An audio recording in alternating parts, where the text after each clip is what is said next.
Kenapa dua bangsa di Asia Tenggara ini punya DNA yang berbeda jauh, dan kenapa Indonesia jauh lebih kompleks? Di Asia Tenggara, ada dua negara yang selalu dibandingkan, Indonesia dan Malaysia. Bahasanya terdengar mirip, letaknya berdekatan, dan sama-sama berada di jalur perdagangan dunia. Tetapi ketika para ahli genetika membuka peta DNA kedua negara, hasilnya tidak menggambarkan kedekatan.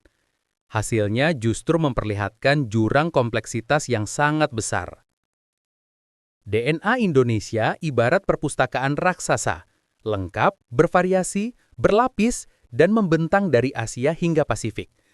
Sementara DNA Malaysia lebih sederhana, lebih homogen, dan tidak mencakup keragaman besar yang ada di Nusantara. Jadi pertanyaannya bukan lagi, apa perbedaan kedua bangsa ini? Tetapi bagaimana Indonesia bisa menjadi jauh lebih kaya secara genetika dibanding Malaysia, meskipun sama-sama berada di kawasan yang sama. Mari kita buka ceritanya. 1. Ribuan tahun yang lampau, fondasi yang sudah berbeda. Para ahli genetika sepakat, Indonesia sudah dihuni jauh lebih awal dan jauh lebih beragam oleh kelompok manusia lampau. Puluhan ribu tahun lalu, gelombang manusia awal memasuki wilayah timur Indonesia. Mereka membawa DNA Melanesia, salah satu garis keturunan paling tua di dunia. Kelompok ini menetap kuat di Papua, Maluku, dan Nusa Tenggara Timur. DNA mereka masih bertahan sampai hari ini. Dan inilah awal keunikan Indonesia. Ada lapisan DNA yang sudah hidup dan berkembang sebelum migrasi besar-besaran dari Asia. Malaysia tidak menerima gelombang awal sebesar itu. Wilayah semenanjung hanya dihuni oleh kelompok terbatas dengan variasi kecil. Fondasi awalnya saja sudah berbeda. Indonesia dimulai dengan keragaman besar, Malaysia dimulai dengan keragaman kecil. 2. Migrasi Austronesia. Indonesia menjadi pusat percabangan. Kemudian, datang migrasi besar dari Taiwan, Austronesia, sekitar 4.000 sampai 5.000 tahun lalu.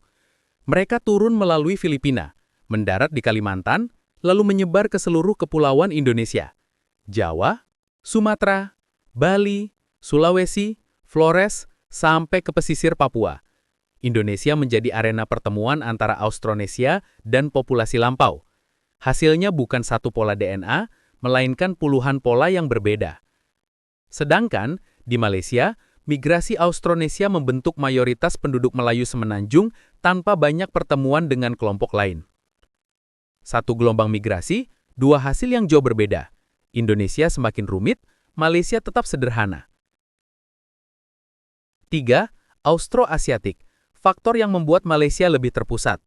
Malaysia memiliki komponen Austroasiatik yang besar dari orang asli, penduduk pedalaman semenanjung, dan kelompok Melayu daratan. Komponen ini menguatkan pola genetik Malaysia menjadi lebih seragam dan lebih terpusat.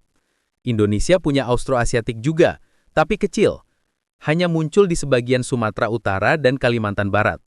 Artinya, DNA Malaysia lebih satu jalur, DNA Indonesia bercabang ke banyak arah. 4. Jalur perdagangan besar, Indonesia dilalui peradaban dunia. Ketika jalur rempah menghubungkan Nusantara dengan India, Cina, Arab, dan Eropa, Indonesia menjadi pusat persinggahan. Kerajaan-kerajaan besar seperti Sriwijaya, Majapahit, Ternate dan Tidore, Samudra Pasai menjadi pelabuhan internasional. Pengaruh genetik India, Arab, dan Cina menyebar tipis ke seluruh Indonesia. Tidak mendominasi, tetapi memperkaya. Sementara di Malaysia, populasi India dan Cina datang dalam jumlah besar, terutama di masa kolonial Inggris. Selain memperkaya budaya Malaysia, kedatangan mereka juga menambah keragaman, tetapi tetap lebih terbatas dibanding bentangan keragaman di Indonesia, karena mereka datang sebagai dua kelompok besar, bukan puluhan kelompok. 5. Indonesia, peta DNA paling kompleks di Asia Tenggara. Ketika ilmuwan memetakan DNA Indonesia, hasilnya membuat banyak peneliti terkejut. Dalam satu negara ditemukan 1. DNA Melanesia kuat, Papua, Maluku, dan NTT. Garis keturunan manusia lampau yang terus bertahan hingga kini. 2. Campuran Austronesia Melanesia, kombinasi unik yang hampir tidak muncul di negara lain. 3. Austronesia pesisir, Jawa, Bali, Sumatera, dengan lapisan tipis pengaruh dari India, Arab, dan Cina. 4. Dayak Kalimantan, salah satu kelompok Austronesia awal yang masih bertahan. 5. Bajau, kelompok dengan adaptasi genetika luar biasa untuk menyelam, paru-paru lebih besar, toleransi CO2 tinggi, dan perubahan fisiologis yang tidak dimiliki populasi lain di Asia Tenggara. 6. Puluhan kelompok kecil dengan DNA unik, Mentawai, Toraja, Baduy, Sasak, Manggarai, dan banyak lainnya. Tidak ada negara di Asia Tenggara yang memiliki rentang variasi sejauh ini. Tidak juga Malaysia, Filipina, Thailand, ataupun Vietnam. Indonesia adalah pusat keragaman genetika terbesar di kawasan ini. 6. Malaysia, pola stabil dan terpusat. DNA Malaysia cenderung bersifat lebih homogen, lebih terpusat pada Austronesia dan Austroasiatik, variasi besar hanya di Sabah Sarawak, pengaruh India dan Cina hadir dalam bentuk populasi besar, bukan lapisan kecil yang tersebar, struktur genetiknya tidak salah, tetapi lebih sederhana dibanding Indonesia. Jika Indonesia adalah novel dengan banyak bab, banyak chapter, dan banyak tokoh, Malaysia lebih seperti buku dengan satu alur besar dan beberapa cabang kecil. 7. Faktor geografis. 17.000 pulau versus daratan terpusat. Ini alasan besar kenapa Indonesia jauh lebih kompleks. Indonesia, 17.000 pulau, ratusan jalur migrasi, komunitas yang terisolasi selama ribuan tahun, peradaban berbeda di setiap wilayah. Daerah pesisir dan pedalaman tidak sama. Malaysia, semenanjung plus Sabah Sarawak.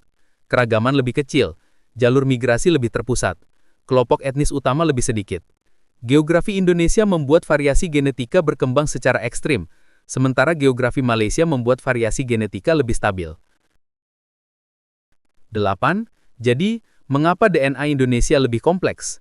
Jawabannya sederhana, tetapi mendalam. Karena Indonesia dihuni lebih awal, dilewati lebih banyak gelombang manusia lampau, menjadi pusat perdagangan internasional ribuan tahun, memiliki pulau-pulau yang menciptakan isolasi alami, menjadi titik temu Asia Pasifik, menampung ratusan etnis dengan sejarah berbeda, memiliki jalur migrasi yang lebih panjang dan rumit. Malaysia tidak mengalami semua itu dalam skala sebesar Indonesia. Dan disinilah bedanya. Indonesia tumbuh sebagai mosaik besar Asia Pasifik, Malaysia tumbuh sebagai satu cabang utama Austronesia Austroasiatik. Keduanya berjalan di jalur berbeda, tetapi dari sisi kompleksitas genetika, sejarah migrasi, dan tingkat variasi, Indonesia berada di level yang jauh lebih tinggi. Jadi begitulah, jawaban kenapa DNA Indonesia dan Malaysia bisa berbeda jauh. Sejarahnya beda, jalurnya beda, dan hasilnya juga beda. Yang jelas keragaman kita bukan kebetulan, itu warisan panjang yang membentuk siapa kita hari ini. Sampai jumpa di konten berikutnya.